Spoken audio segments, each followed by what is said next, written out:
انسان کے اوپر نا تین حالتیں آتی ہیں کہ انسان بے بس ہو جاتا ہے، کمزور ہو جاتا ہے، انسان اپنا بدلہ نہیں لے سکتا، انسان کے اوپر تنگی آ جاتی ہے، رزق کے لیے بڑا پریشان رہتا ہے۔ تو اگر آپ چاہتے ہیں کہ آپ مختصر ترین دعا کے اندر آپ یہ تینوں چیزیں اللہ سے مانگ لیں، تو حدیث کے اندر ایک دعا آئی ہے، اللہم انی ضعیف فقوینی، اللہم انی ضعیف فقونی وانی ذلیل فاعزنی وانی فقیر فارزقنی،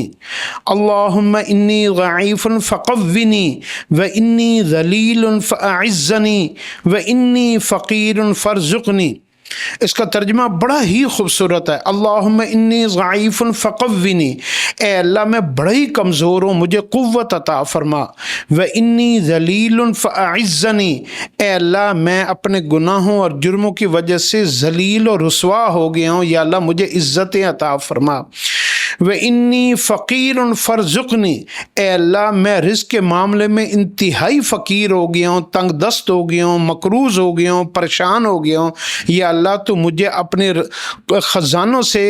ایسا رزق عطا فرما کہ میں غنی ہو جاؤں، مالدار ہو جاؤں، میرے پاس اسباب کی، مال کی، چیزوں کی کوئی بھی کمی نہ رہے۔ یہ دعا آپ کے سارے مسئلے حل کر دے گی، جسمانی کمزوری ہو یا اسباب کی کمزوری ہو یا دشمن کے اوپر آپ کا غلبہ نہ پا سکیں یا اپنا حق نہ لے سکیں، تو اس میں پہلی دعا کے حصے میں یہ بتایا گیا ہے۔ دوسرا یہ ہے کہ اگر آپ ذلت اور رسوائی میں گڑھوں میں ڈوب چکے ہوں اور آپ کے لیے نکلنے کا کوئی راستہ نہ ہو، تو اللہ رب العزت اپنے خزانوں سے آپ کو عزتیں عطا فرمائے گا۔ اور تیسرا یہ ہے کہ جو کہ بندہ سمجھتا ہے کہ جب تک اس کے مال کے مسئلے حل نہیں ہوں گے اس کا کوئی مسئلہ حل نہیں ہوگا، تیسرا حصہ دعا میں اس میں شامل کیا گیا، وَإِنِّي فَقِيرٌ فَارْزُقْنِي، اے اللہ میں فقیر ہوں، مجھے اپنے خزانوں سے رزق عطا فرما۔